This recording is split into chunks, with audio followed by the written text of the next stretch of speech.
Welcome to another edition of LRMania Reviews, and today I'll be reviewing two shows off of the WWE Network.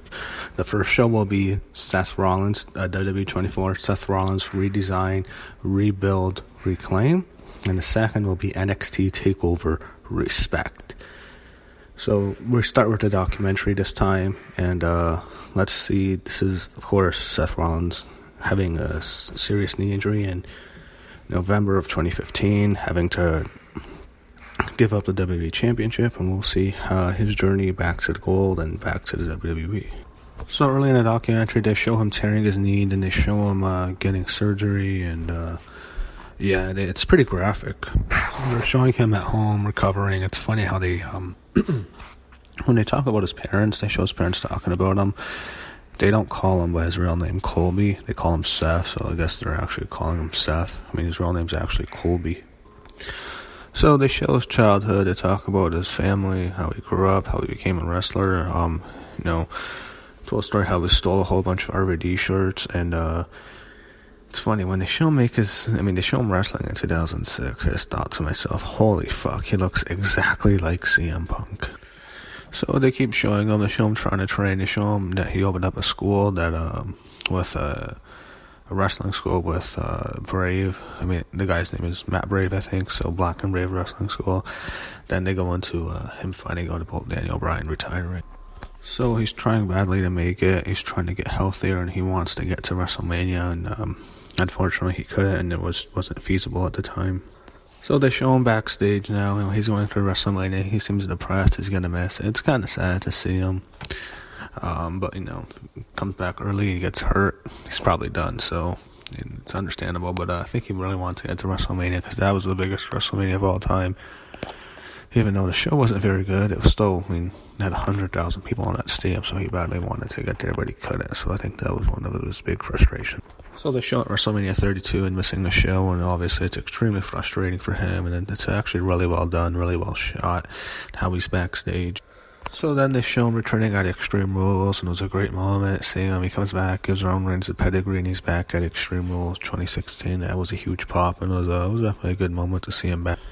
So yeah, in the end of the show, he really talks about wanting to win his title back, and it was funny. They could have shown an extended documentary before it came out, but when he wins the belt back, he loses it. He beats Reigns, I think, at Money in the Bank.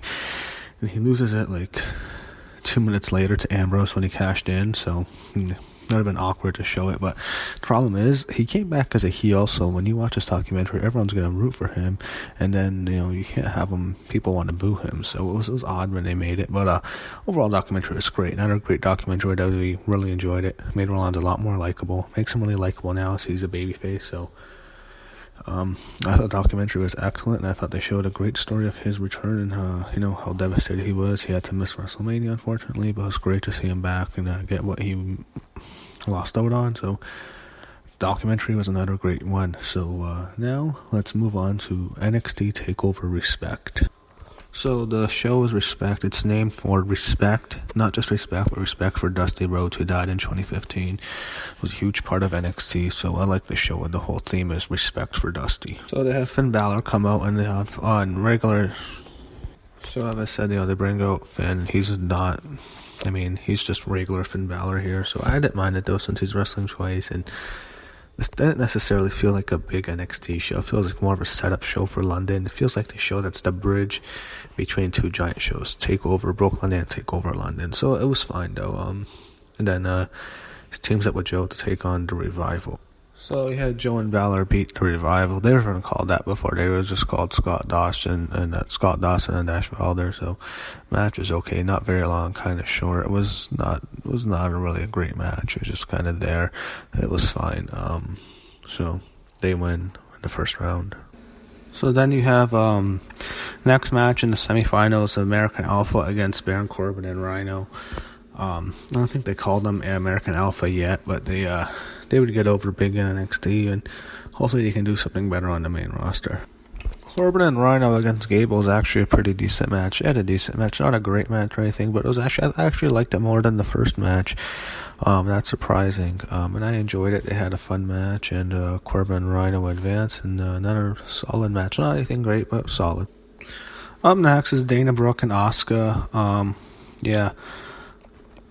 This was Asuka's first official match on NXT, and Dana Brooke, she's terrible, but we'll see what Asuka can get out of her.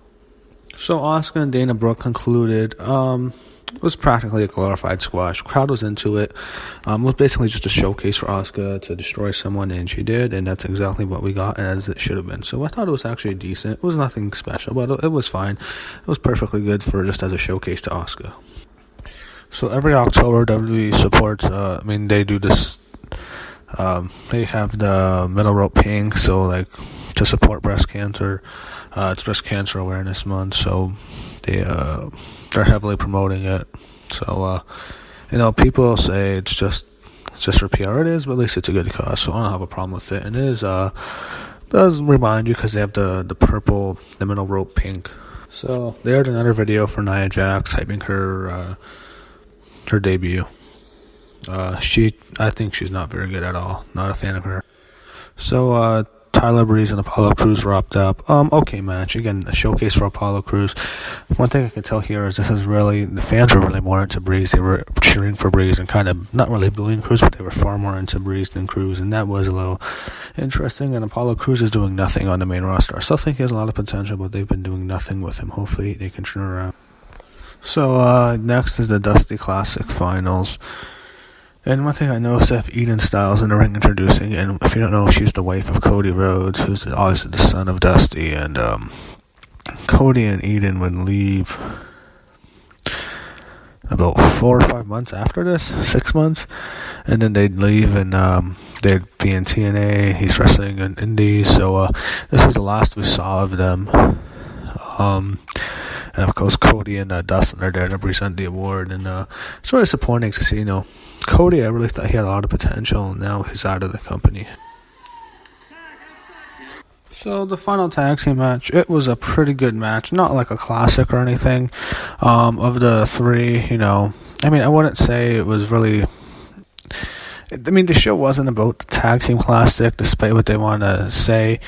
It was done to honor Dusty Rhodes and everything, but really the show was more about Bayley and Sasha, and that was the main focus. So the tag match was okay.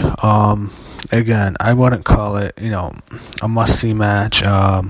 It was fine for what it was. So Joe and Balor win. I think this is where, they eventually, they would, Joe would turn on him later, but, and it would be done. It'd be done to stop the food, but here again, a good match, nothing great. Probably, my personal favorite of all the matches actually was Corbin and Rhino against American Alpha, and that's surprising. This was a good tag match. But again, the main focus was clearly the woman here, and I enjoyed it overall, and I enjoyed the whole tournament. But then now, and of course, you have Cody and Dustin honoring Joe and Balor, giving them the award. So it was a very nice, touching moment for Dusty. Now, the main event and what the show was built around. Bayley and Sasha in an Iron Man match. One minor complaint, it's not a big complaint. I thought they should have just called it an Iron Woman's match. I think that would have been cooler. It doesn't matter, it's an Iron Man match, but I think it is two women, so I think maybe an Iron Woman's match would have been better, but it's not a big deal to me.